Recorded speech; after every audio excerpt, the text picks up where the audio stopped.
Chapter 15. George's Christmas party had just taken its seat at his round rosewood table without a cloth, and he hoped that Foljambe would be quick with the champagne, because there had been rather a long wait before dinner, owing to Lucia and Peppino being late, and conversation had been a little jerky. Lucia, as usual, had sailed into the room without a word of apology, for she was accustomed to coming last when she went out to dinner, and on her arrival dinner was always announced immediately. The few seconds that intervened were employed by her in saying just one kind word to everybody. Tonight, however, these gratifying utterances had not been received with the gratified responses to which she was accustomed. There was a different atmosphere abroad, and it was as if she were no more than 1/8 of the entire party. But it would never do to hurry Foljambe, who was a little upset already by the fact of there being 8 to dinner, which was 2 more than she approved of. Lucia was on George's right, Mrs. Colonel, as she had decided to call herself, on his left. Next her was Peppino, then Mrs. Quantock, then the Colonel, then Mrs. Rumbold, who resembled a grey, hungry mouse, and Mr. Quantock completed the circle round to Lucia again. Everyone had a small bunch of violets in the napkin, but Lucia had the largest. She had also a footstool. "Capital good soup," remarked Mr. Quantock. "Can't get soup like this at home." There was dead silence. Why was there never a silence when Olga was there, wondered Georgie. It wasn't because she talked. She somehow caused other people to talk. "Tommy Luton hasn't got measles," said Mrs. Weston. "I always said he hadn't, though there are measles about. He came to walk as usual this morning, and is going to sing in the carols tonight." She suddenly stopped. Georgie gave an imploring glance at Foljambe and looked at the champagne glasses. She took no notice. Lucia turned to Georgie with an elbow on the table between her and Mr. Quantock. "And what news, Georgie?" she said. "Peppino and I have been so busy that we haven't seen a soul all day. What have you been doing? Any planchette?" She looked brightly at Mrs. Quantock. "Yes, dear Daisy, I needn't ask you what you've been doing. Table turning, I expect. I know how interested you are in psychical matters. I should be too, if only I could be certain that I was not dealing with fraudulent people." Georgie felt inclined to give a hollow groan and sink under the table when this awful polemical rhetoric began. To his unbounded surprise, Mrs. Quantock answered most cordially. "You are quite right, dear Lucia," she said. "Would it not be terrible to find that a medium, some dear friend perhaps whom one implicitly trusted, was exposed as fraudulent? One sees such exposures in the paper sometimes. I should be miserable if I thought I had ever sat with a medium who was not honest. They fine the wretches well, though, if they are caught, and they deserve it." Georgie observed, and couldn't the least understand, a sudden blank expression cross Robert's face. For the moment he looked as if he were dead, but had been beautifully stuffed. But Georgie gave but a cursory thought to that, for the amazing supposition dawned on him that Lucia had not been polemical at all, but was burying instead of chopping with the hatchet. It was instantly confirmed, for Lucia took her elbow off the table and turned to Robert. "You and dear Daisy have been very lucky in your spiritualistic experiences," she said. "I hear on all sides what a charming medium you had. Georgie quite lost his heart to her." "'Pon my word, she was delightful," said Robert. "Of course she was a dear friend of Daisy's, but one has to be very careful when one hears of the dreadful exposures, as my wife said, that occur sometimes. Fancy finding that a medium whom you believe to be perfectly honest had yards and yards of muslin and a false nose or two concealed about it. It would sicken me of the whole business." A loud pop announced that Foljambe had allowed them all some champagne at last, but Georgie hardly heard it, for, glancing up at Daisy Quantock, he observed that the same dead and stuffed look had come over her face which he had just now noticed on her husband's countenance. Then they both looked up at each other with a glance that to him bristled with significance. An agonized questioning and imploring petition for silence seemed to inspire it. It was as if each had made unwittingly some hopeless faux pas. Then they instantly looked away from each other again. Their necks seemed to crack with the rapidity with which they turned them right and left, and they burst into torrents of speech to the grey, hungry mouse and the Colonel, respectively. Georgie was utterly mystified. His Rhizome instinct told him that there was something below all this, but his Rhizome instinct could not supply the faintest clue as to what it was. Both of the Quantocks, it seemed clear, knew something perilous about the Princess. But surely if Daisy had read in the paper that the Princess had been exposed and fined, she would not have touched on so dangerous a subject. Then the curious incident about Todd's news inevitably occurred to him. But that would not fit the case, since it was Robert and not Daisy who had bought that inexplicable number of the yellow print. And then Robert had hinted at the discovery of yards and yards of muslin and a false nose. Why had he done that unless he had discovered them? Or unless... George's eyes grew round with the excitement of the chase. Unless Robert had some other reason to suspect the integrity of the dear friend, and had said this at haphazard. In that case, what was Robert's reason for suspicion? Had he, not Daisy, read in the paper of some damaging disclosures, and had Daisy, also having reason to suspect the Princess, alluded to the damaging exposures in the paper by pure haphazard? Anyhow, they had both looked dead and stuffed when the other alluded to mediumistic frauds, and both had said how lucky their own experiences had been. Oh, Georgie almost said it out loud. What if Robert had seen a damaging exposure in Todd's news, and therefore bought up every copy that was to be had? Then, indeed, he would look dead and stuffed when Daisy alluded to damaging exposures in the paper. Had a stray copy escaped him, and did Daisy know? What did Robert know? Had they exquisite secrets from each other? Lucia was being talked to across him by Mrs. Weston, who had also pinned down the attention of Peppino on the other side of her. At that precise moment the flood of Mrs. Quantock's spate of conversation to the Colonel dried up, and Robert could find nothing more to say to the hungry mouse. Georgie, in this backwater of his own thoughts, was whirled into the current again, but before he sank he caught Mrs. Quantock's eye and put a question that arose from his exciting backwater. "Have you heard from the Princess lately?" he asked. Robert's head went round with the same alacrity as he had turned it away. "Oh, yes," said she. 2 days ago, was it, Robert?" "I heard yesterday," said Robert firmly. Mrs. Quantock looked at her husband with an eager, encouraging earnestness. "So you did," she said. "I'm getting jealous. Interesting, dear?" "Yes, dear. Oh," said Robert, and again their eyes met. This time Georgie had no doubts at all. They were playing the same game now. They smiled and smirked at each other. They had not been playing the same game before. Now they recognized that there was a conspiracy between them. But he was host, his business for the moment was to make his guests comfortable, and not pry into their inmost bosoms.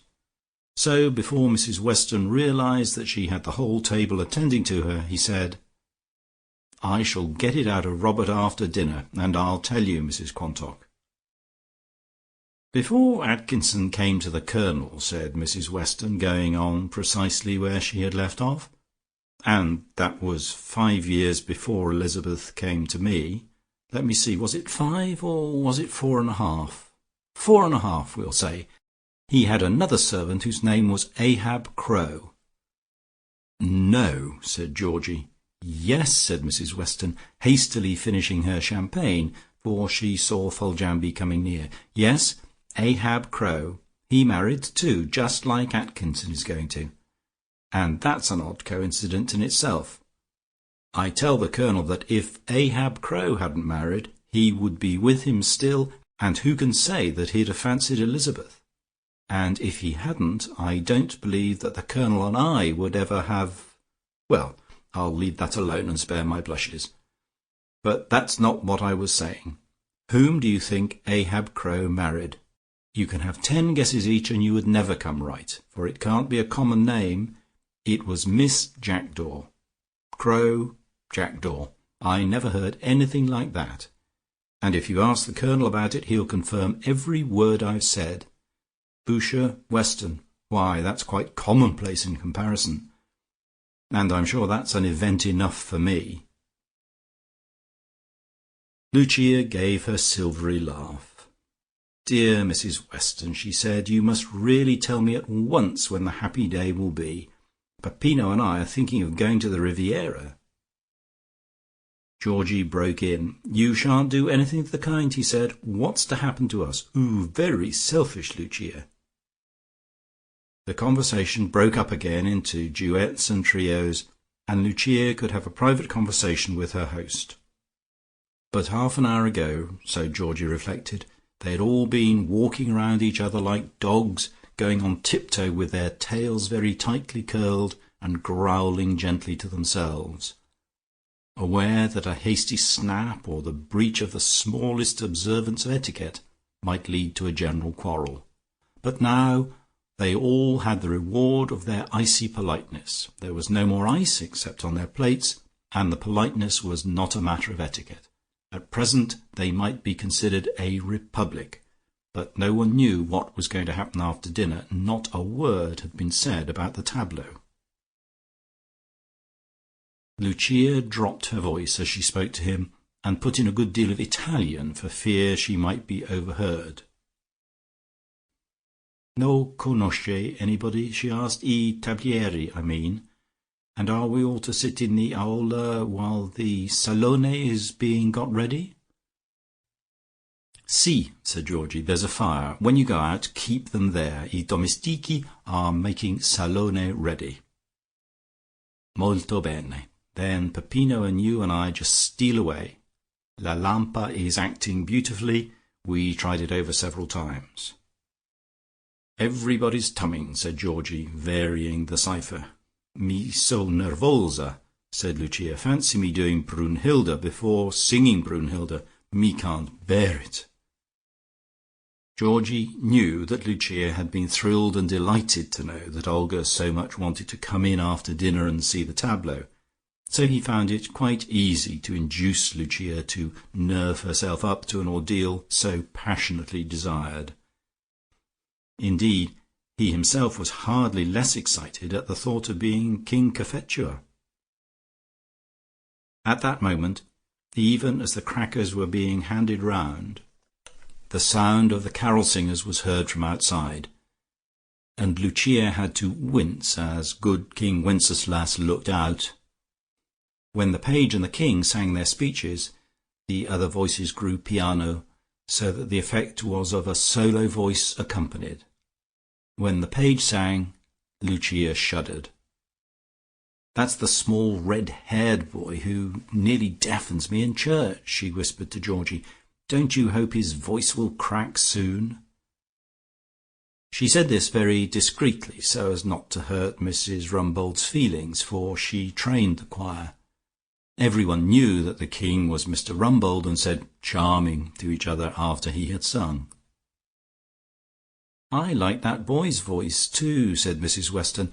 "Tommy Luton used to have a lovely voice, but this one struck me as better trained even than Tommy Luton's.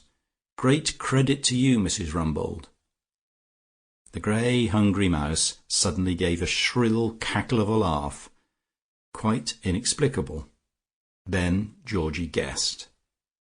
He got up. Now, nobody must move, he said, because we haven't drunk absent friends yet.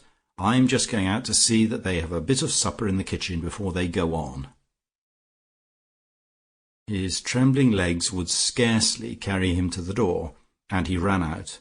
There were half a dozen little choir boys, 4 men and 1 tall, cloaked woman. "Divine," he said to Olga. "Aunt Jane thought your voice very well trained. Come in soon, won't you?" "Yes, all flourishing." "Swimming," said Georgie. "Lucia hoped your voice would crack soon, but it's all being lovely." He explained about the food in the kitchen and hurried back to his guests. There was the riddle of the Quantocks to solve, there were the tableaux vivants imminent, and there was the little red-haired boy coming in soon. What a Christmas night! Soon after, Georgie's hall began to fill up with guests, and yet not a word was said about tableaux. It grew so full that nobody could have said for certain whether Lucia and Peppino were there or not. Olga certainly was, there was no mistaking that fact, and then Foljambe opened the drawing-room door and sounded a gong. The lamp behaved perfectly, and an hour later one Brunhilde was being extremely kind to the other as they sat together. "If you really want to know my view, dear Miss Bracely," said Lucia, "it's just that. You must be Brunhilde for the time being. Singing, of course, as you say, helps it out. But you can express so much by singing. You are so lucky there.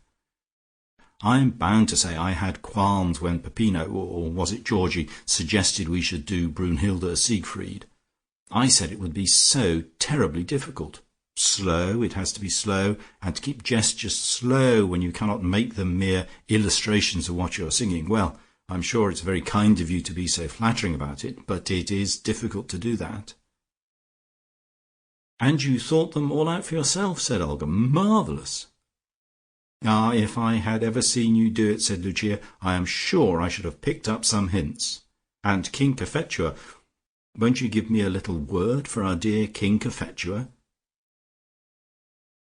I was so glad after the strain of Brunhilde to have my back to the audience. Even then there is the difficulty of keeping quite still, but I am sure you know that quite as well as I do, from having played Brunhilde yourself. Georgie was very much impressed by your performance of it. And Mary Queen of Scots now, the shrinking of the flesh and the resignation of the spirit, that's what I tried to express. You must come and help me next time I attempt this sort of thing again. That will not be quite soon, I'm afraid, for Peppino and I are thinking of going to the Riviera for a little holiday." "Oh, but how selfish," said Olga. "You mustn't do that." Lucia gave the silvery laugh. "You're all very tiresome about my going to the Riviera," she said, "but I don't promise that I shall give it up yet. We shall see. Gracious, how late it is! We must have sat very late over dinner.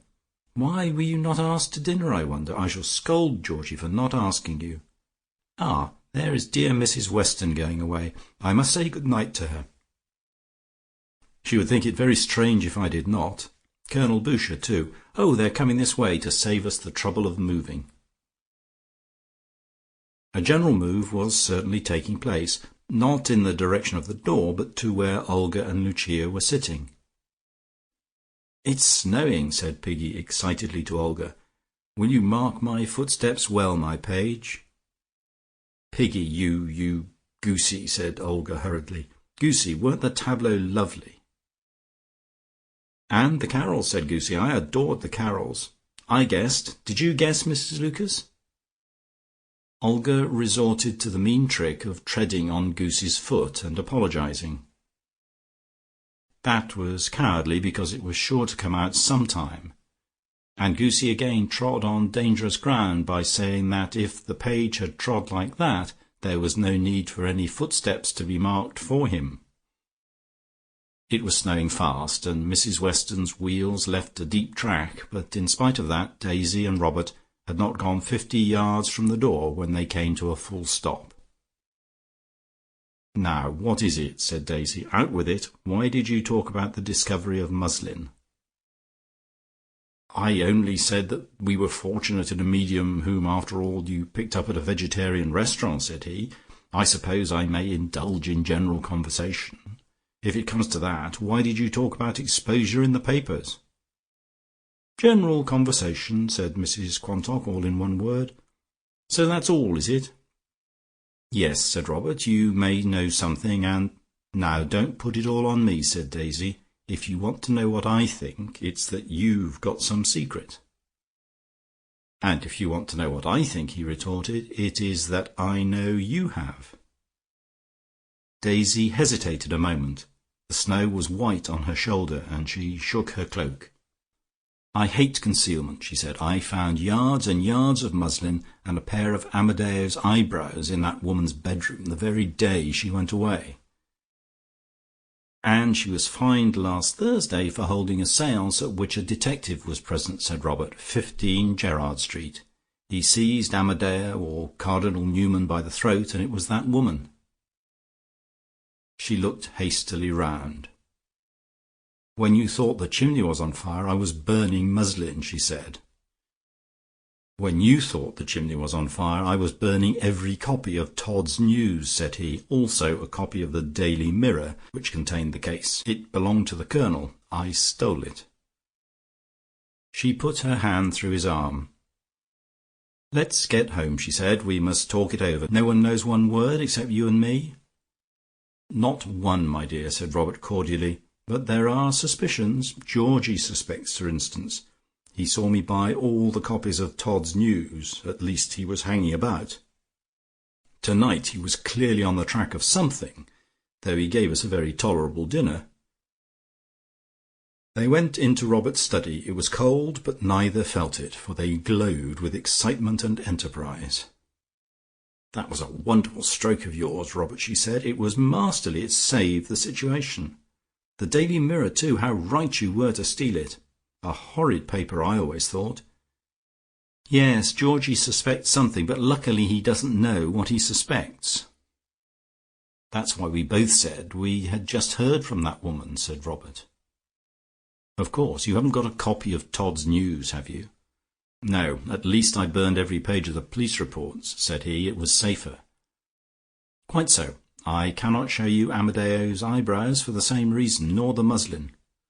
"Lovely muslin, my dear, yards of it. Now, what we must do is this. We must continue to be interested in psychical things. We mustn't drop them or seem to be put off them.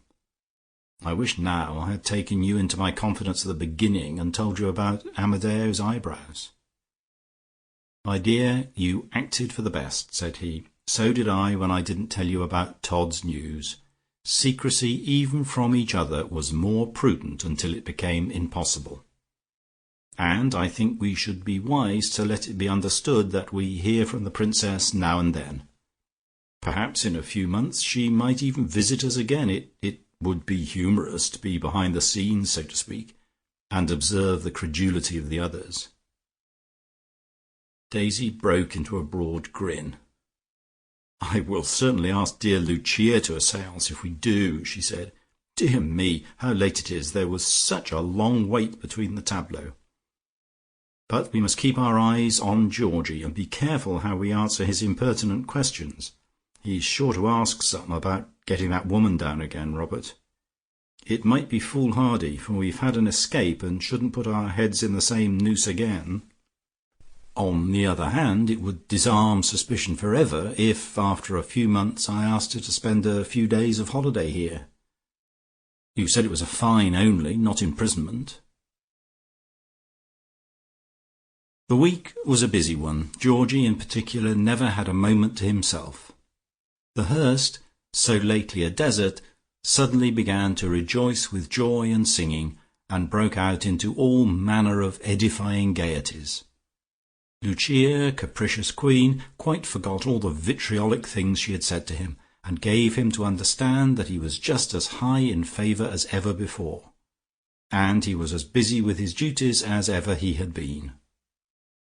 Whether he would have fallen into his old place so readily if he had been a free agent was a question that did not arise, for though it was Lucia who employed him, it was Olga who drove him there. But he had his consolation, for Lucia's noble forgiveness of all the disloyalties against her included Olga's as well, and out of all the dinners and music parties and recitations from Peppino's new book of prose poems, which was already in proof, and was read to select audiences from end to end, there was none to which Olga was not bidden, and none at which she failed to appear. Lucia even overlooked the fact that she had sung in the carols on Christmas night, though she had herself declared that it was the voice of the red-haired boy which was so peculiarly painful to her. Georgie's picture of her, she never knew that Olga had really commissioned it, hung at the side of the piano in the music-room, where the print of Beethoven had hung before, and it gave her the acutest gratification. It represented her sitting with eyes cast down at her piano, and was indeed much on the same scheme as the yet unfinished one of Olga, which had been postponed in its favour. But there was no time for Georgie to think out another position, and his hand was in with regard to the perspective of pianos. So there it hung with its title, The Moonlight Sonata, painted in gilt letters on its frame. And Lucia, though she continued to say that he had made her far, far too young, could not but consider that he had caught her expression exactly. So Riseholme flocked back to the Hurst like sheep that have been turned astray, for it was certain to find Olga there, even as it had turned there, deeply breathing to the classes of the Guru. It had to sit through the prose poems of Peppino. It had to listen to the old tunes and sigh at the end, but Olga mingled her sighs with theirs, and often after a suitable pause Lucia would say winningly to Olga, "One little song, Miss Bracely, just a stanza, or am I trespassing too much on your good nature? Where is your accompanist? I declare I am jealous of him. I shall pop into his place some day. Georgino, Miss Bracely is going to sing us something. Is not that a treat? Shh, please, ladies and gentlemen." And she rustled to her place and sat with the farthest away expression ever seen on mortal face, while she trespassed on Miss Bracely's good nature. Then Georgie had the other picture to finish, which he hoped to get ready in time to be a New Year's present, since Olga had insisted on Lucia's being done first. He had certainly secured an admirable likeness of her, and there was in it just all that his stippled fuzzy representation of Lucia lacked. Bleak December and Yellow Daffodils and the rest of the series lacked it too. For once he had done something in the doing of which he had forgotten himself. It was by no means a work of genius, for Georgie was not possessed of one grain of that, and the talent it displayed was by no means of a high order, but it had something of the naturalness of a flower that grew from the earth which nourished it. On the last day of the year he was putting a few final touches to it, little high reflected lights on the black keys, little blacknesses of shadow in the moulding of the panel behind his hand. He had finished with her altogether, and now she sat in the window seat, looking out and playing with the blind tassel. He had been so much absorbed in his work that he had scarcely noticed that she had been rather unusually silent. "I've got a piece of news for you," she said at length. Georgie held his breath, as he drew a very thin line of body colour along the edge of Ab. "No, what is it?" he said. "Is it about the Princess?" Olga seemed to hail this as a diversion. "Let's talk about that for a minute," she said. "What you ought to have done was to order another copy of Todd's News at once." "I know I ought, but I couldn't get one when I thought of it afterwards. That was tarsome, but I feel sure there was something about her in it." "And you can't get anything out of the Quantocks?" "No, though I've laid plenty of traps for them. There's an understanding between them now. They both know something. When I lay a trap it isn't any use. They look at the trap, and then they look at each other afterwards." "What sort of traps?" "Oh, anything. I say suddenly, what a bore it is that there are so many frauds among mediums, especially paid ones. You see, I don't believe for a moment that these seances were held for nothing, though we didn't pay for going to them. And then Robert says that he would never trust a paid medium, and she looks at him approvingly and says, "Dear Princess." The other day, it was a very good trap, I said, "Is it true that the Princess is coming to stay with Lady Ambermere?" It wasn't a lie, I only asked. And then, said Olga, Robert gave an awful twitch, not a jump exactly, but a twitch. But she was on the spot and said, "Ah, that would be nice. I wonder if it's true. The Princess didn't mention it in her last letter." And then he looked at her approvingly. "There is something there. No one shall convince me otherwise." Olga suddenly burst out laughing. "What's the matter?" asked Georgie. "Oh, it's all so delicious," she said. "I never knew before how terribly interesting little things were. It's all wildly exciting, and there are 50 things going on just as exciting. Is it all of you who take such a tremendous interest in them that makes them so absorbing, or is it that they are absorbing in themselves, and ordinary dull people, not Rizomites, don't see how exciting they are? Tommy Luton's measles, the Quantocks' secret, Elizabeth's lover, and to think that I believed I was coming to a backwater." Georgie held up his picture and half closed his eyes. "I believe it's finished," he said. "I shall have it framed and put it in my drawing-room." This was a trap, and Olga fell into it. "Yes, it will look nice there," she said. "Really, Georgie, it is very clever of you." He began washing his brushes. "And what was your news?" he said. She got up from her seat. "I forgot all about it, with talking of the Quantocks' secret," she said. "That just shows you I completely forgot, Georgie.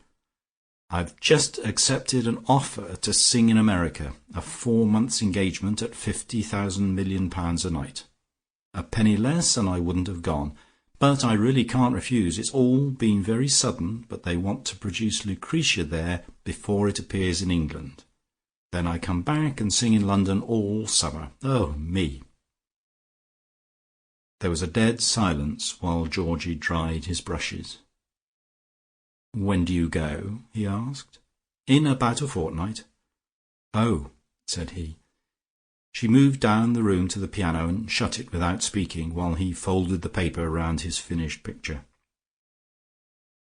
"Why don't you come too?" she said at length. "It would do you no end of good, for you could get out of this darling twopenny place which will all go inside a nutshell.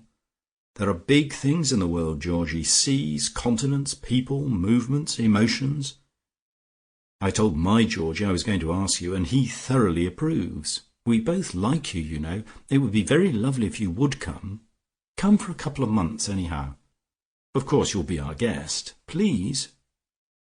The world at that moment had grown absolutely black to him, and it was by that he knew who, for him, was the light of it. He shook his head. "Why can't you come?" she said. He looked at her straight in the face. "Because I adore you," he said. End of chapter.